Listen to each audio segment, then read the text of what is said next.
이번 시간은 식물 영양소 가운데 로즈메리에 대해서 알아보겠습니다. 로즈메리의 특징에 대해서 알아보겠습니다. 1. 로즈메리는 지중해와 같이 따뜻하고 화창한 기후에서 자라는 허브로 지금은 전 세계 다른 지역에 광범위하게 퍼져 있습니다. 로즈메리라는 이름은 라틴어로 바다라는 메리너스와 이슬이라는 노스가 합쳐진 로즈마리누스에서 왔습니다. 로즈메리는 2m 높이까지도 자랄 수 있으며 상록관목이라고 합니다. 잎과 꽃 부분에 휘발성 오일이 있으며 한국에서는 먹는 향신료의 용도보다는 주로 아로마 테라피나 향수의 용도로 알려져 있습니다. 2. 로즈메리는 특히 지중해 요리 시 향신료로 사용되어 왔으며 비누나 화장품 향수로도 이용되고 있습니다. 3. 전통적으로는 로즈메리는 다음과 같은 의약품으로 사용되어 왔습니다. 1. 기억력 향상 2. 근육 통증과 경련 완화 3. 모발 성장 촉진 4. 순환과 신경 시스템 지원 등이 있습니다. 로즈메리 추출물에 관한 예방과 치료입니다. 첫 번째, 소화불량에 관한 연구 내용부터 알아보겠습니다. 로즈메리 잎은 유럽에서 소화불량 시 사용되었으며 독일 식품안전청은 허브의 안전성과 유효성에 대해서 승인을 하였습니다. 두 번째, 근육과 관절 통증과 로즈메리에 관한 연구 내용입니다. 피부에 국소 적용 시 로즈메리 오일은 때때로 근육통과 관절염을 치료하고 혈액순환을 개선하는 데 도움이 된다는 사실에 대해서 독일 식품안전청에서 승인하였습니다. 하지만 실질적으로 작용하는지에 대한 과학적인 증거는 없습니다. 세 번째, 탈모증과 로즈메리에 관한 내용입니다.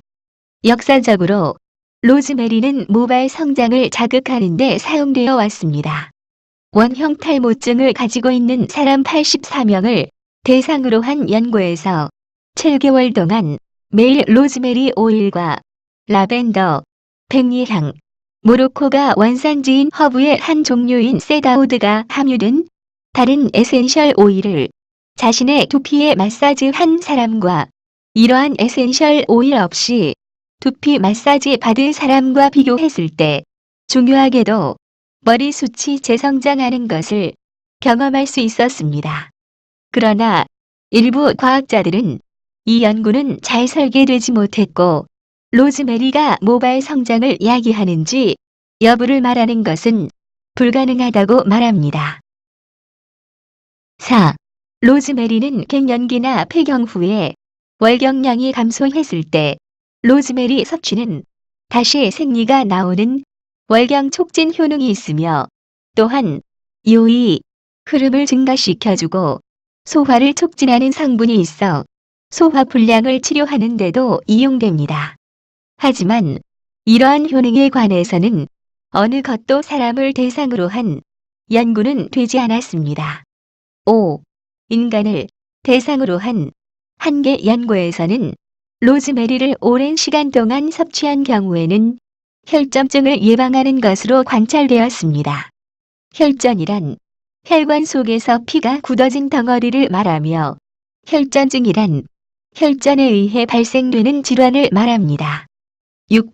실험실 시험관 연구에서는 로즈메리 오일이 일부 박테리아와 곰팡이를 죽이는 항균성의 특징이 있는 것으로 나타났습니다.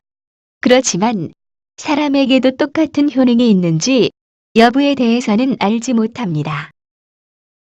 네 번째, 로즈메리와 식중독 병원균 중화에 관한 연구 내용입니다.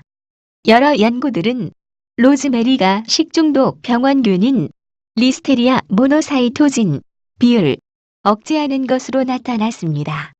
참고로 리스테리아 모노사이토진 B는 수류 및 조류에 자연 감염하는 균으로 사람에게 감염되어 리스테리아증을 일으킵니다. 사람의 리스테리아증으로 가장 많은 것은 수막염이나 수막뇌염이 있으며 임산부가 자궁 내 감염을 일으키면 폐합폐혈증이 됩니다. 5번째, 로즈메리와 기억력과 집중력에 관한 내용입니다. 1. 로즈메리는 종종 집중력과 기억력, 그리고 스트레스 완화 같은 아로마 테라피로 사용됩니다. 아로마 테라피란 향 또는 향기를 의미하는 아로마와 치료를 의미하는 테라피의 합성어로 세계적으로 분포되어 있는 향을 가진 약용식물로부터 추출해낸 에센셜 오일에서 나는 향을 말하며, 이 향기 나는 에센셜 오일을 이용하여 인체의 특정 부분의 질환 또는 정신적인 기능을 높이거나 낮추기 위하여 사용하는 행위를 말합니다. 2. 한계 연구는 로즈메리 오일 향이 코티졸 수치를 낮춰주고 불안을 감소시켜주는 것으로 나타났습니다. 참고로 코티졸은 급성 스트레스에 반응해 분비되는 물질로 스트레스에 대항하는 신체에 필요한 에너지를 공급해주는 역할을 합니다. 이 코티졸은 콩팥 부신 피질에서 분비되는 스트레스 호르몬입니다. 6번째, 암과 로즈메리에 관한 연구 내용입니다.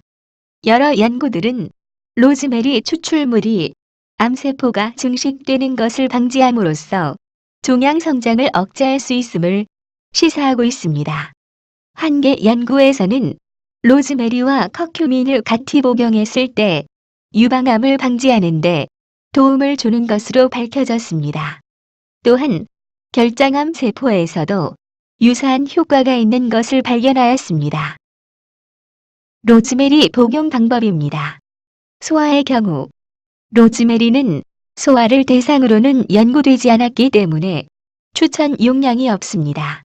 하지만 음식에 향신료로 먹는 것은 안전합니다. 성인의 경우, 건조된 허브의 경우에는 일일 총 섭취량은 4에서 6g을 초과하지 말아야 합니다. 다음은 로즈메리 복용 시 주의사항들입니다. 1. 권장 복용량 경우에는 일반적으로 안전한 것으로 간주됩니다. 그러나 가끔씩 알레르기 반응이 보고되고 있습니다. 왜냐하면은 로즈메리 잎에는 다량의 휘발성 오일이 함유되어 있기 때문에 구토, 경련, 혼수, 어떤 경우에는 폐부종 같은 심각한 부작용을 초래할 수 있습니다. 2. 로즈메리 과다 복용은 유산의 원인이 될 수 있기 때문에 임신 및 수유 여성은 로즈메리를 복용해서는 안 됩니다. 그러나 음식에 추가하는 향신료 형태로 먹는 것은 안전합니다. 3. 고혈압, 크론병, 궤양성 대장염을 가진 사람들도 로즈메리를 복용해서는 안 됩니다. 로즈메리와 약물의 상호작용에 관한 연구 내용들입니다. 첫 번째, 혈액 희석제 약물과 로즈메리에 관한 연구 내용입니다. 로즈메리는 혈액 응고제 약물과 같이 복용하는 경우에는 혈액 응고 기능에 영향을 미칠 수 있습니다. 다음은 혈액 희석제 약물들입니다. 1. 클로피도그렐이 있습니다. 클로피도그렐은 관상동맥 질환, 말초혈관 질환, 그리고 뇌혈관 질환의 혈액 응고를 억제하는 데 사용하고 있으며, 이 밖에도 심근경색과 뇌졸중을 예방하는 데도 이용됩니다. 상품으로는 플라빅스가 있습니다. 2. 비타민 K는 지혈시키기 위한 응고인자의 형성에 관여합니다. 와파린은 이러한 비타민 K의 작용을 억제시키는 역할을 합니다. 상품으로는 쿠마딘이 있습니다. 3. 아스피린이 있습니다. 아스피린은 프로트롬빈 생성 억제를 통한 혈소판 제거 반응을 하기 때문에 항응고 작용을 하여 혈전을 예방할 수 있습니다. 이러한 이유로 급성 심장마비 또는 혈전 용해에도 사용합니다. 두 번째, 에이스 억제제와 로즈메리에 관한 연구 내용입니다. 에이스는 영어명 엔지오텐신 컨버팅 엔자임의 약기입니다. 한국어로 번역하면은 안지오텐신 전환 효소라고 합니다. 에이스 억제제는 고혈압, 우렬성 심부전 등의 1차 치료제로 쓰이는 약물 종류로, 로즈메리는 이들 고혈압 치료 약물과 상호작용을 합니다. 다음은 에이스 억제제 약물들입니다. 1. 캡타프릴이 있습니다. 캡타프릴은 안지오텐신 전환 효소 저해제의 항구 혈압 약물입니다. 상품으로는 카포텐이 있습니다. 2. 리시노프릴이 있습니다. 리시노프릴은 우리 몸에서 혈관을 수축시키는 물질을 감소시켜 혈액순환을 원활히 하고 심장의 활동을 도와 혈압을 낮추는 약물이며 상품으로는 제스트릴이 있습니다. 3. 포시노프릴이 있습니다. 포시노프릴도 고혈압 약물이며 상품으로는 모노프릴이 있습니다. 세 번째, 이뇨제와 로즈메리에 관한 연구 내용입니다. 로즈메리는 이뇨제 약물과 함께 복용 시 탈수 위험을 증가시킬 수 있으며 이뇨제 약물의 효과도 증가시킬 수 있습니다. 다음은 이뇨제 약물들입니다. 1. 프로세마이드가 있습니다. 프로세마이드는 유익 농축, 희석 기구를 억제함으로써 혈장과 거의 동일한 침투압의 율을 생성합니다. 원유유세관에 나트륨이 유입하기 때문에 만성 신부전에 이용됩니다. 상품으로는 라식스가 있습니다. 2. 히드로클로로티아지드가 있습니다. 네 번째, 당뇨병과 로즈메리에 관한 연구 내용입니다. 로즈메리는 혈당 수치를 변경할 수 있으며 당뇨병을 조절하기 위해 복용하는 약물과 상호작용을 할 수 있습니다. 이상으로 로즈메리에 대한 모든 강의를 마치겠습니다. 감사합니다.